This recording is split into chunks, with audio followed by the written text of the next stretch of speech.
नमस्कार दोस्तों, स्वागत है आप सभी का। आज हम 9वीं कक्षा हिंदी का स्वतंत्रता गान यह 11वां पाठ, इसके स्वाध्याय के प्रश्नोत्तर यहाँ पर लिखने वाले हैं। यह पाठ दूसरी इकाई में से है। संभाषण में है भारतीय स्वतंत्रता संग्राम संबंधी पढ़ी सुनी किसी प्रेरणादायी घटना प्रसंग पर चर्चा कीजिए। एक प्रेरणादायी घटना जो भारतीय स्वतंत्रता संग्राम के समय हुई और लोगों में उत्साह और उत्तेजना भर दी, वह है कानपुर के नाना और बिट्टू की उदाहरणीय प्रतिबद्धता। परिस्थिति 1942 में भारतीय स्वतंत्रता संग्राम के दौरान गांधी जी ने भारत छोड़ो आंदोलन की शुरुआत की और लोगों से अंग्रेज साम्राज्य के खिलाफ उठने का आदान प्रदान किया। घटना कानपुर के नाना और उनके साथी बिट्टू ने इस आंदोलन के समर्थन में कार्रवाई की। उन्होंने अपनी गाड़ी को सजग तैयार किया और उसमें विभिन्न स्वतंत्रता संग्राम स्लोगन्स को सजाकर विभिन्न जगहों पर चलाने का निर्णय लिया। एक दिन जब नाना और बिट्टू अपनी गाड़ी से निकले तो अचानक एक बड़ी संख्या में लोग उनके आसपास इकट्ठा हो गए। ये लोग उन्हें उत्साहपूर्ण धूप यात्रा के लिए बधाई देने आए थे। प्रेरणा नाना और बिट्टू की इस साहसिक क्रिया ने लोगों को स्वतंत्रता संग्राम में योगदान करने के लिए प्रेरित किया। इस घटना ने दिखाया कि यह स्वतंत्रता संग्राम सिर्फ नेताओं या बड़े शहरों में ही नहीं, बल्कि छोटे शहरों और गांवों में भी भारतीय जनता के बीच उत्साह और समर्थन का एक बड़ा आंदोलन है। इस घटना ने दिखाया कि स्वतंत्रता के लिए जनता तैयार है अपने जीवन की बड़ी बलि देने के लिए और उनमें भारतीय राष्ट्रीयता के प्रति गहरा आत्मविश्वास है। श्रवणीय में क प्रश्न, राष्ट्रभक्ति पर आधारित कोई कविता सुनाइए। उठो उठो भारतवासी, जागो अब तक, दिल में बसा देश का प्यार जगाओ। सिमटी आंखों में वीरता की आग, बढ़ाओ इस देश को बनाने की भाग्यवान राग। संगीत में हो ध्वनि, गीत में हो तार, राष्ट्रभक्ति का हो बना यही सार। पहचानो वतन को हर कदम पर, भाग्य क्यों बदलो, करो राष्ट्रभक्ति का इजहार। धरो शपथ ओ भारतीय युवा, मिटाओ देश के अंधकार का भ्रम। शीतल वायु में लहराए तिरंगा, राष्ट्रभक्ति का धरो आभास। अपने हौसले से बढ़ाओ देश की ऊंचाई, राष्ट्रभक्ति की राह में हो बढ़ते कदम। उठो भारतवासी, जागो अब तक, दिल में बसा देश का प्यार जगाओ। ख, अपने देश की विविधताएं सुनिए। भारत एक बहुसांस्कृतिक, बहुभाषिक और बहुजन प्रधान देश है, जिसमें विविधताएं अनगिनत रूपों में प्रमुख है। यहाँ कुछ मुख्य दृष्टिकोण दिए जा रहे हैं जो भारत की विविधताओं को प्रतिनिधित्व करते हैं। भौगोलिक विविधता, स्थानीयता। भारत विभिन्न भौगोलिक आवानों, जल स्रोतों और वन्य जीवों से भरपूर है। हिमालय से लेकर केरल की तटरेखा तक भारत में हर क्षेत्र की अपनी खासी सुंदरता है। भाषाएं, भारत में 22 आधिकारिक भाषाएं हैं, जिनमें हिंदी और अंग्रेजी मुख्य है। हर राज्य में अपनी अपनी राजभाषा है, जो उस क्षेत्र की सांस्कृतिक विविधता को दर्शाती है। 3, सांस्कृतिक विविधता। भारतीय सांस्कृतिक विविधता विशेष रूप से उत्तर से दक्षिण और पश्चिम से पूर्व तक फैली है। हर क्षेत्र में विशेष नृत्य, संगीत, कला और रास्ता भाषा की सांस्कृतिक पहचान है। 4, धार्मिक विविधता। भारत धर्म और धार्मिकता की भूमि है और यहाँ विभिन्न धर्मों जैसे हिंदू धर्म, इस्लाम, सिख धर्म, बौद्ध धर्म, जैन धर्म और अन्य धार्मिक समुदायों का अद्भुत संगम है। 5, जाति और समाजवाद। भारत में विभिन्न जातियां, वर्ण और समुदाय हैं, जो समृद्ध और विविध समाज की रचना करते हैं। 6, विभिन्न आदिवासी समुदाय। भारत में अनेक आदिवासी समुदाय हैं, जो अपनी भूमि, भाषा और सांस्कृतिक विविधता से अलग है। साहित्य और कला। भारतीय साहित्य और कला में विविधता की भरमार है, जिसमें विभिन्न भाषाओं, क्षेत्रों और विचारधाराओं का समाहित है। विज्ञान और तकनीक। भारत में विज्ञान और तकनीक में भी विविधता है, जिसमें विभिन्न क्षेत्रों में अग्रगण्यता है। भारत के इस विविधता ने इसे एक अद्वितीय और समृद्ध राष्ट्र बनाया है, जिसमें सभी सांस्कृतिक, भाषा, धर्म और सामाजिक समृद्धि का संगम है। लेखनीय में है, समूह बनाकर भारत की विशेषता बताने वाले संवाद का लेखन कीजिए तथा समारोह में उसकी प्रस्तुति कीजिए। संवाद। भारत एक अनूठा राष्ट्र। चर्चा के लिए एक समूह में बैठे लोग। अर्जुन, सुमित, दीपा और राजीव। अर्जुन: नमस्कार दोस्तों, आज हम यहाँ एक अद्वितीय विषय पर चर्चा करेंगे, भारत की विशेषता। सुमित: हाँ, भारत सचमुच एक अनूठा राष्ट्र है। यहाँ इतनी विविधता है कि हर कोने में कुछ नया मिलता है। दीपा: ठीक कहा सुमित, विभिन्न सांस्कृतिक, भाषा और धर्मों का संगम है, जो भारत को एक सांत्वना, एक साथ भरा और विशेष रूप देता है। राजीव: और इसमें हमारी भूमि की समृद्धि का एक अद्वितीय पहलुवार है। हिमालय से लेकर केरल की तटरेखा तक सभी राज्यों में अपनी अपनी विशेषताएं हैं। अर्जुन: हाँ, और भारतीय साहित्य, कला, संगीत और नृत्य का सृजनात्मक योगदान विश्व में अद्वितीय है। सुमित: बिल्कुल, और इसमें हमारी भूमि की अनूठी विविधता का परिचय होता है। क्या तुम्हें लगता है कि धार्मिक विविधता का यहाँ कौन कौन सा अद्वितीय पहलुवार है? दीपा: हाँ सुमित, भारत में सभी धर्मों का समान अधिकार और सम्मान है। यहाँ एक साथ हिंदू, मुस्लिम, सिख, ईसाई, जैन और बहुत से अन्य समुदाय एक साथ भूमि पर निवास करते हैं। राजीव: और इससे भारत एक सायंकालीन और विकसित राष्ट्र के रूप में आगे बढ़ रहा है। अर्जुन: एक और बड़ी विशेषता है, भारत का ऐतिहासिक और सांस्कृतिक धरोहर। हमारे यहाँ कई प्राचीन मंदिर, गुफाएं और ऐतिहासिक स्थल हैं, जो हमें हमारी समृद्ध धरोहर की याद दिलाते हैं।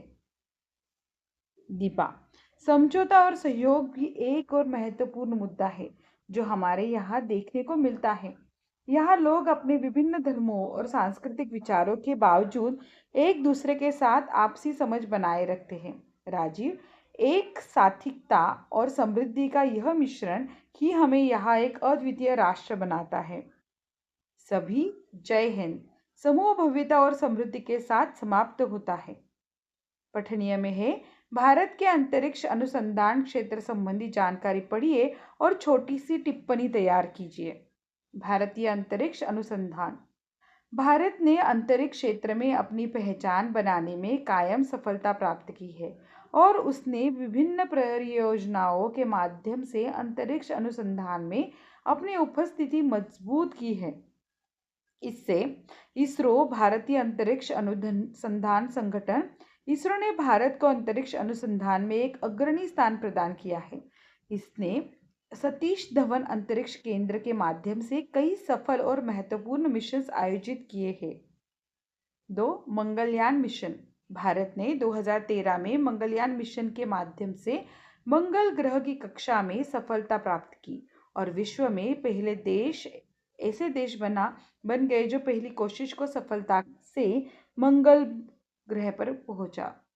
3. चंद्रयान मिशन। भारत ने चंद्रयान 1 2008 और चंद्रयान 2 2019 के माध्यम से चंद्रमा की ओर सफलता के साथ कदम बढ़ाया।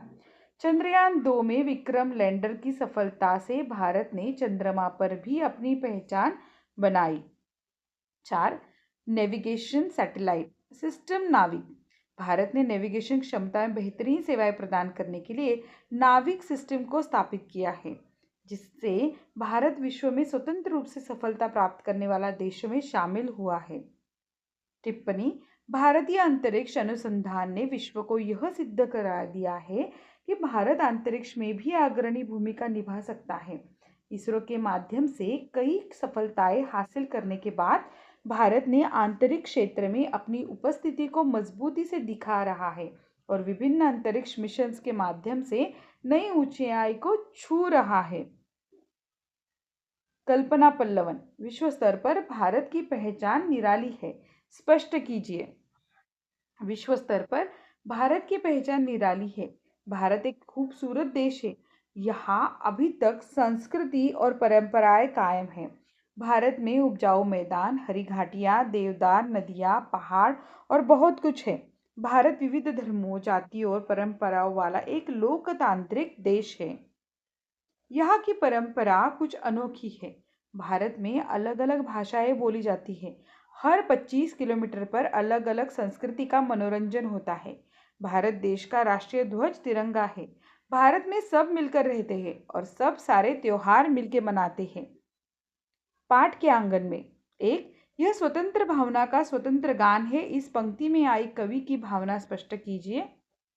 भारतीय स्वतंत्रता प्राप्ति के लिए किए गए संघर्ष का इतिहास बहुत लंबा है। देशवासियों के सैकड़ों वर्षों के अथक प्रयासों और बलिदानों के फलस्वरूप स्वतंत्रता की प्राप्ति हुई है। सभी देशवासी प्रसन्न हैं क्योंकि लंबे समय तक विदेशियों की गुलामी के बाद आज़ादी की हवा में सांस लेने का अवसर भारतीयों को मिला है। वे हर परिस्थिति में इस स्वतंत्रता को अक्षुण्ण रखना चाहते हैं। देशवासियों के छोटे छोटे विभिन्न मतभेदों का प्रभाव चिर प्रतीक्षित स्वतंत्रता पर नहीं पड़ना चाहिए। प्रत्येक देशवासी की यही भावना है। प्रश्न 2, उचित जोड़ियां मिलाइए। ब, अतीत पुनीत अनंत विलीन। अतीत कल्पना, पुनीत भावना, अनंत साधना, विनीत प्रार्थना। पाठ से आगे, अंतरजाल ग्रंथालय से दक्षिण एशियाई क्षेत्रीय सहयोग संगठन सार्क में भारत की भूमिका की जानकारी प्राप्त करके टिप्पणी लिखिए। दक्षिण एशियाई क्षेत्रीय सहयोग संगठन सार्क में भारत की भूमिका महत्वपूर्ण है और इसमें भारत को सबसे बड़ा और महत्वपूर्ण सदस्य माना जाता है। यह संगठन 1985 में स्थापित हुआ था और इसमें दक्षिण एशियाई क्षेत्र के 8 देश शामिल हैं, जिनमें भारत, पाकिस्तान, बांग्लादेश, श्रीलंका, नेपाल, भूटान और मालदीव है। भारत का सार्क में शामिल होना विभिन्न क्षेत्रों में सहयोग और समर्थन का माध्यम प्रदान करता है, जिससे दक्षिण एशियाई क्षेत्रों के देशों के बीच तात्कालिक मुद्दों का समाधान हो सकता है और साथ ही क्षेत्र में सामरिक, आर्थिक और सांस्कृतिक विकास को बढ़ावा मिल सकता है। निम्नलिखित मुद्दों के आधार पर कहानी लिखिए तथा उसे उचित शीर्षक देकर उससे प्राप्त होने वाली सीख भी लिखिए। शीर्षक, बहादुर लड़की। यह एक बहादुर लड़की की कहानी है। उसका नाम अन्वी पाटिल था। एक दिन वह विद्यालय में देरी से पहुंची। देरी से पहुंचने के कारण शिक्षक ने उसे बहुत डांटा और उसकी कोई बात नहीं सुनी। डांटने के बाद शिक्षक ने देरी का कारण पूछा, लेकिन अन्वी मौन रही। उसने कोई जवाब नहीं दिया। दूसरे दिन समाचार पत्र में उस लड़की का नाम आया। उस लड़की ने गौरव वाला काम किया था। उसने एक बुजुर्ग महिला को अस्पताल पहुंचाया था जो रास्ते पर गिरी हुई थी और कुछ लड़के गाड़ी से ठोकर मारकर उन्हें रास्ते में छोड़कर चले गए थे। उस लड़की ने उस औरत को अस्पताल पहुंचाया, गाड़ी का नंबर भी नोट कर लिया और पुलिस को भी बताया। उस लड़की की बहादुरी के कारण बुजुर्ग महिला की जान भी बच गई और वह लड़के भी पकड़े गए। समाचार पत्र पढ़ते ही शिक्षक ने अन्वी की बहादुरी के लिए अन्वी का गौरव किया। सीख, हमेशा दूसरों की मदद करनी चाहिए। अपनी पाठशाला में मनाए गए वाचन प्रेरणा दिवस, हिंदी दिवस, विज्ञान दिवस, राजभाषा दिवस, शिक्षक दिवस, वसुंधरा दिवस, क्रीड़ा दिवस आदि का वृत्तांत रोचक भाषा में लिखिए, लगभग 60 से 80 शब्दों में। शिक्षक दिवस, पुणे के सरस्वती विद्यालय में 5 सितंबर 2019 को डॉक्टर सर्वपल्ली राधाकृष्णन का जन्मदिन शिक्षक दिवस के रूप में मनाया गया। विद्यालय के सभागृह में सुबह 7:30 बजे से शिक्षक दिवस समारोह का आयोजन किया गया था। इस समारोह के अध्यक्ष M.K. गांधी कॉलेज के प्राचार्य श्री गौरव जी वर्मा सर थे। सरस्वती वंदना के पश्चात विद्यालय के उप प्रधानाचार्य श्री शर्मा सर ने श्रीफल, शॉल तथा फूलों का गुलदस्ता देकर अध्यक्ष महोदय का स्वागत किया और उनका संक्षिप्त परिचय भी दिया। उसके बाद अध्यक्ष महोदय ने डॉक्टर राधाकृष्णन की प्रतिमा को पुष्पहार पहनाया और शिक्षक के महत्व पर अपने विचार प्रस्तुत किए। विद्यालय के छात्रों ने गुरु गौरव पर छोटा सा मनोरंजनात्मक कार्यक्रम प्रस्तुत किया। अध्यक्ष महोदय के हाथों सभी शिक्षकों को सम्मान शॉल और मानचिन्ह देकर किया गया। राष्ट्रगान के साथ 9 बजे समारोह का समापन हुआ। निरीक्षण अग्रवाल सर ने अध्यक्ष महोदय तथा उपस्थित लोगों का आभार प्रकट किया। प्रसंग वर्णन, निम्नलिखित जानकारी पढ़कर उससे संबंधित प्रसंग लगभग 60 से 70 शब्दों में लिखिए। 1. कूड़ेदान से कूड़ा कचरा आसपास फैला हुआ है। उसी में कुछ आवारा कुत्ते तथा अन्य जानवर घूम रहे हैं। साथ ही कुछ गायें प्लास्टिक की थैलियों को चबा चबा कर खा रही है। कूड़ेदान से कचरा आसपास फैला हुआ है और कुछ आवारा में एक साथ गाय जैसे चौपाया जानवर आसपास घूम रहे हैं। यह जानवर थैलियों सहित फेंका हुआ अनाज चबा चबा कर खा रहे हैं। प्लास्टिक बैग का इस्तेमाल होने के बाद इंसान उसे कचरे के ढेर में फेंक देते हैं। खाने की तलाश में सड़कों पर घूमने वाले जानवर इसे भोजन समझने की गलती कर देते हैं। प्लास्टिक में मौजूद कई केमिकल्स की सुगंध खाने जैसी होती है, जिसे जानवर खाना समझकर खा जाते हैं। जीवों के लिए प्लास्टिक को पचा पाना असंभव है। आंतड़ों में जाने वाले प्लास्टिक के रिएक्शन काफ़ी खराब होते हैं। कई बार नुकीला प्लास्टिक गले के नीचे नहीं उतरता। ऐसे में उनका दम घुटने लगता है। प्लास्टिक में मौजूद केमिकल्स की वजह से उन्हें इन्फेक्शन हो जाता है, जिसके कारण कुछ समय बाद उनकी मौत हो जाती है। अगर हमें यह रोकना है तो प्लास्टिक का इस्तेमाल बंद कर देना चाहिए तथा कूड़ेदान को ढक कर रखना चाहिए। धन्यवाद दोस्तों, आपने यह वीडियो देखा इसके लिए बहुत आभारी हूँ। आपके अनमोल कमेंट्स मार्गदर्शन हमें करेंगे। सो आप ज़रूर इसे लिखिए और आपको यह वीडियो अच्छा लगता है तो वीडियो को लाइक कीजिए, चैनल को सब्सक्राइब कीजिए और अपने दोस्तों को शेयर कीजिए। धन्यवाद।